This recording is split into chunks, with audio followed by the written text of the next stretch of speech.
Za što biste se vi molili da vam je ovo zadnji dan u životu? Što biste rekli svojim najmilijima? Isus je svojim učenicima poručio nešto što je bilo najvažnije da naglasi prije svoje smrti. I u Ivanu u 17. poglavlju je rekao: ja molim za njih, ne molim za svijet, nego za one koje si mi dao jer su tvoji. I sve moje tvoje je i tvoje moje, i ja sam proslavljen u njima.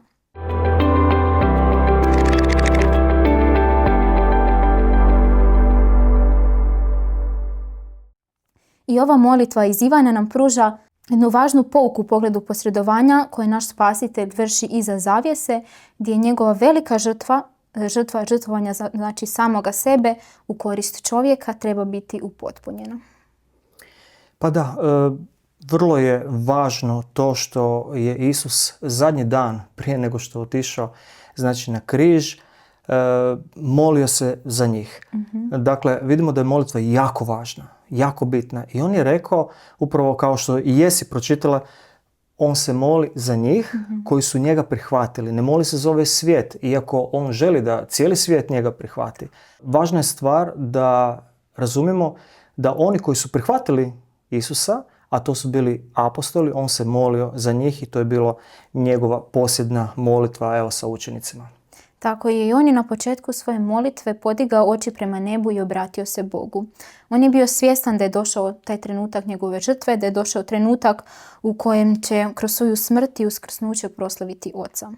Mi znamo da kroz tu njegovu poslušnost i kroz predanje se otkrila Očeva ljubav i njegova veličina, a istovremeno se otkriva da mu je Otac dao vlast, znači nad svakim tijelom, da bi on mogao darovati život vječni svima koji ga prihvate. I zapravo cijelo to 17. poglavlje Ivana govori nam o osobnosti Oca i Krista i govori nam o njihovom međusobnom odnosu. I zato i mi isto trebamo proučavati pogotovo to 17. poglavlje uz molitvu, da možemo razumjeti što nam to Bog i što nam to Krist želi poručiti, i to trebamo čitati, piše nam iznova i iznova. Znači to trebamo, te istine koje nam on daje trebamo usaditi u naša srca i trebamo ih dubinski razumjeti. Da je to posebno i jako važno upoznati Isusa. Jer kroz njega, kaže ovdje, a ovo je život vječni, da poznaju tebe jedinoga istinitoga Boga, Isusa Krista kojega si poslao. Dakle, spoznaje o Bogu, to je spoznaje koja preobražava naš karakter. I to je nešto najvažnije. Dakle, ako mi spoznamo da je Isus Krist taj koji nam može dati vječni život i koji želi nam dati vječni život, mi možemo velike promjene u našem životu učiniti uz pomoć njegovu. Bog poziva svoju djecu da prime tu spoznaju pokraj koje je sve drugo ispraznost i ništavilo.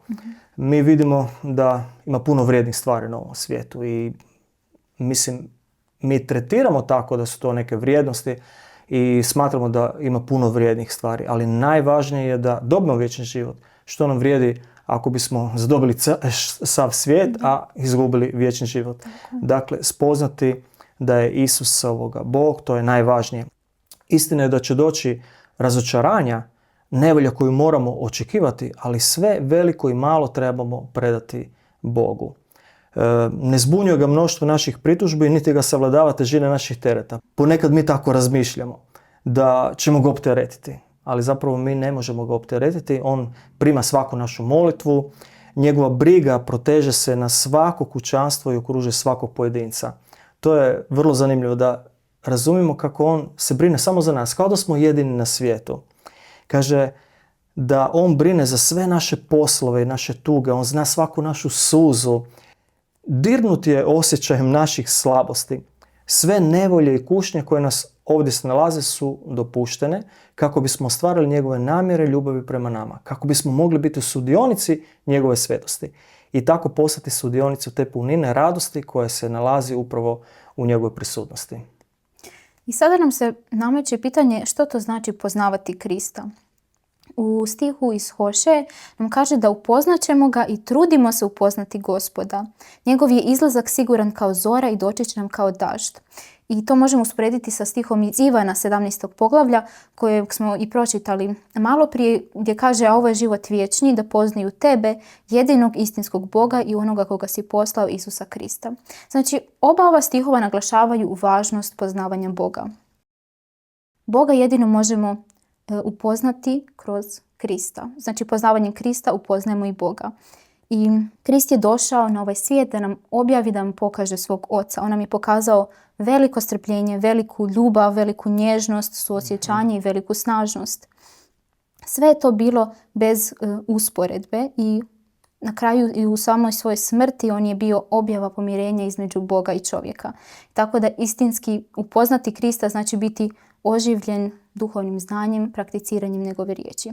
I znači sve ostalo bez ovoga je bezvrijedno.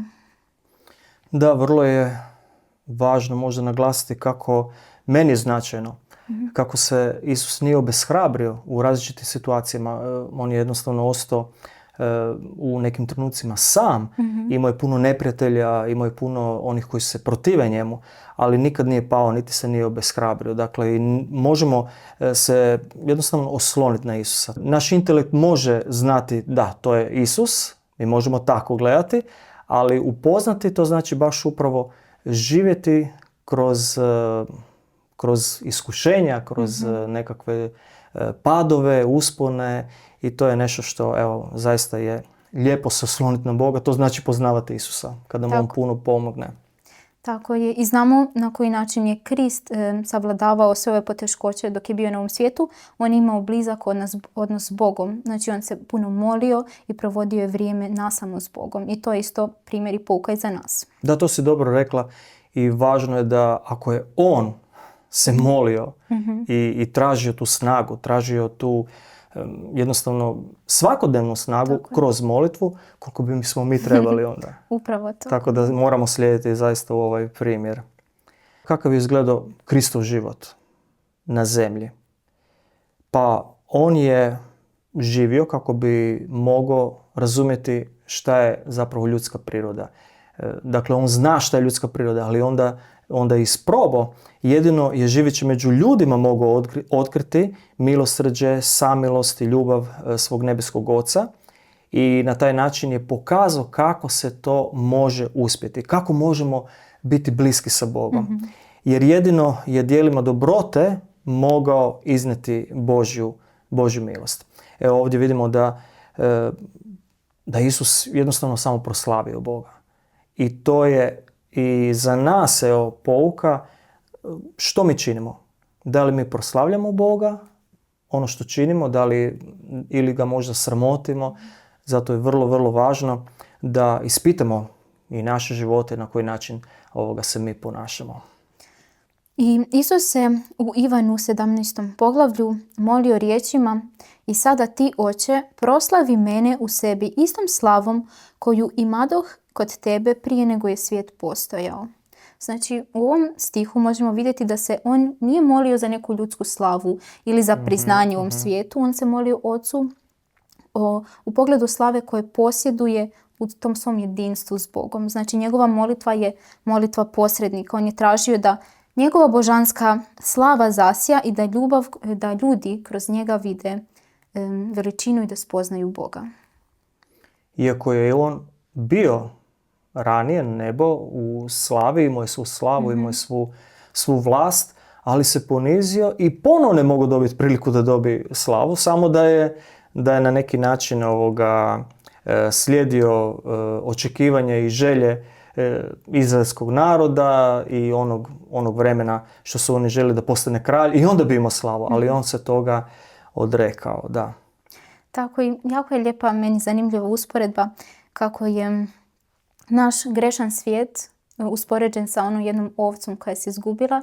Isus je ostavio sve, znači svih onih možda 99 savršenih, bezgrešnih svjetova da dođe na ovu zemlju i da nas spasi. Da, i ja kad sam prvi put čuo, to je bilo za mene jedno otkriće da nismo mi jedini.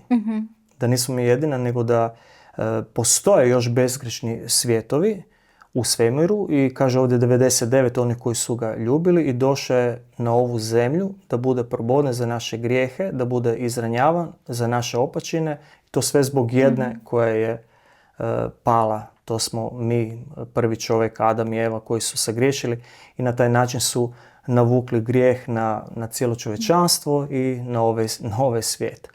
Ali eto, kaže ovdje u svojem sinu, Bog je dao sebe da bi mogao uživati radost primanja izgubljene ovce koje se vraća. I mi znamo kada nešto izgubimo, kad je nešto materijalno, joj, ponekad ja tražim ovoga po sobi, po ladicama, joj, gdje mi je ono, a vrijedno mi je, značajno mi je i veselim se tome, joj, našao sam to, ali to je materijalna stvar. A zamislite koja je velika radost kad nam možda netko ode, recimo sin ili kćer ili netko je u nekoj opasnosti ili nešto se dogodi i onda kada to ipak se završi na dobar način, onda smo mi radosni ili kao roditelji ili kao prijatelji ili kao evo i djeca, ne, normalno, kad se dobro sve završi. Da, mnogi se pitaju da li mogu ja spoznati istinu i što je zapravo istina. Mnogi, ne znam, imaju različita mišljenja, je li ovo istina ili ono istina, može biti i ovo, može biti i ono. Pa tu nastane jedan veliki problem, jer ne može biti sve istina. Ne može biti i jedno i drugo istina. Ali ovdje kaže da ako tko hoće vršiti volju njegu, spoznaće je li ova nauka od Boga ili ja sam od sebe govorim. Sada spoznaše da je sve što si mi dao od tebe. Dakle, vidimo da je Isus, on je činio ono što je bilo ispravno. I on jednostavno postavio pitanje, pa čekajte, ako sam ja u skladu sa Bogom, ako su moja djela u skladu i dobra su djela, onda su u skladu i sa Bogom. Sad za nas, oni koji žele spoznati istinu i razumjeti Božju volju, koji su vjerni, svjetlu i revni u obavljanju svojih svakodnevne dužnosti, sigurno će znati doktrinu istine jer će biti vođeni u svu istinu. I želio sam baš podijeliti jedno moje iskustvo, što je bilo slučaj kod mene. Ja sam se uvijek molio, Bože, daj molim te, otkri mi koja je to istina, šta je istina. Jer nalazio sam na različite kršćanske literature koje govore i ovako i onako i na različite načine. I onda sam jednostavno se molio, sam rekao, Bože, pa je li moguće da mogu razlikovati onda što je sad tu ispravno? Ne mogu prihvatiti sad i jedno i drugo treće, a jedno i drugo treće nije istovjetno, nego je potpuno različito. I kaže ovdje, kada oni ne traže istinu i nemaju želju da ju upoznaju, ljudi imaju mogućnost odbaciti Duha Božjega. Sad to je važno naglasiti. Znači, mi imamo tu slobodu izbora. Ako mi odbijemo, ako nam Božji Duh kaže, evo, ovo je istina, a ja sam nekad čitao Bibliju ovako, ovo nije za mene, ne, to nije za mene, ovo nije za mene, ovo je za mene, ovo nije za mene, da, ovo mi paše, ovo mi ne paše. Ne možemo tako gledati. I bio sam osvjedočen i Duh Sveti osvjedočava ono što je istinito. I kad sam bio osvjedočen, onda sam vidio i znao sam onda razliku. I zato je bilo važno u tim trenucima da ja sam izaberem hoću li slijediti to ili neću. A mi imamo slobodu da odbijemo tu istinu. I zato mnogi ne nalaze istinu. Jer nemaju tu žarku želju i iskrenu želju da ju upoznaju. Tako i to je zapravo jako tužna realnost. Znamo da, kao što si već spomenuo, da svatko od nas ima slobodu izbora. I Sveti Duh radi i on pokušava i radi na svakom od nas i čovjek je i odgovoran za primanje ili za odbacivanje te vječne istine. Znači to svatko ima svoju slobodu. Znamo da Božji Duh neprestano radi i da on uvjerava duše da se odluče za istinu. Ali naravno svatko ima slobodu i svatko na kraju odluči za sebe. Znamo kada je Isus govorio o vjeri apostola, kada je govorio svom ocu o njihovoj vjeri, on je rekao da riječi koje si mi dao, ja sam dao njima. I oni ih primiše i oni su doista spoznali da od tebe su izašle i povjerovaše da si me ti poslao. Znači vidimo iz ovih stihova, ovih riječi koje je Isus rekao da vjera apostola je stvarno bila potvrda da su oni razumjeli te riječi, da su prihvatili tu istinu koju im je on prenosio. I to je važno i za nas danas. Mi se iz ovoga isto možemo poučiti da se te iste riječi odnose i na nas danas. Znači kao što su Kristovi sljedbenici bili u prošlosti, znači znamo za apostole, tako je svatko od nas danas pozvan da radi. Naš zadatak je da mi primimo te pouke koje nam Bog daje u svoje riječi, da mi uz njegovu pomoć živimo po njima, da i druge poučavamo svojim primjerom i riječima. Znamo kako kažu da je naš primjer možda nekad i važniji od možda naših riječi. kako bi i ti drugi mogli upoznati Boga, kako bi mogli upoznati i Isusa Krista kroz to.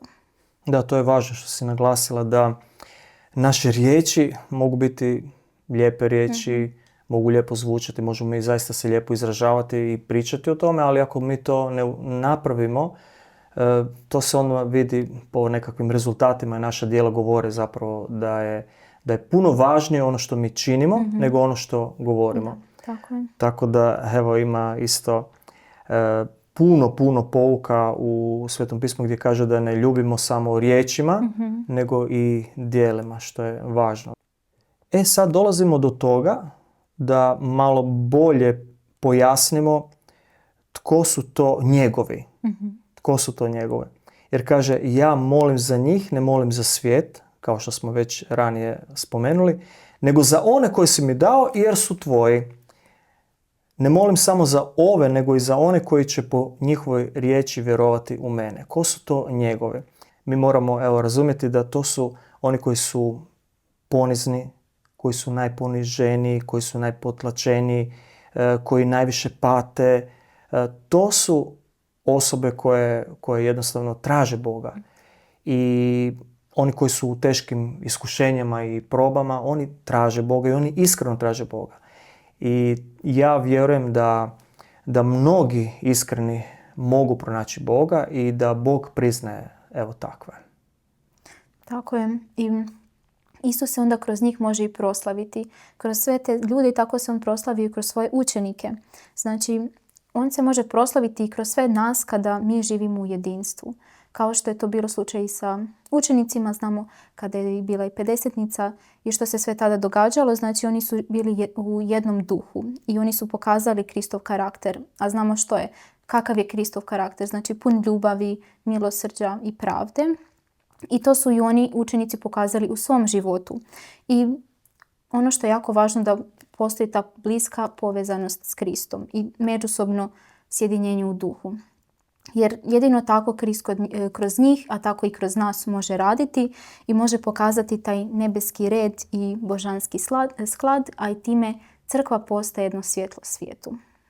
Jako je ohrabrujuće gdje kaže da se Isus molio da nas sačuva. I da nas sačuva u ovom svijetu.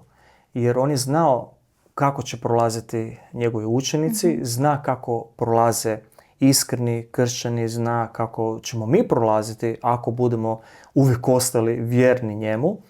I zato imamo to ohrabrenje da je rekao da ćemo biti sačuvani, da će nas Bog čuvati.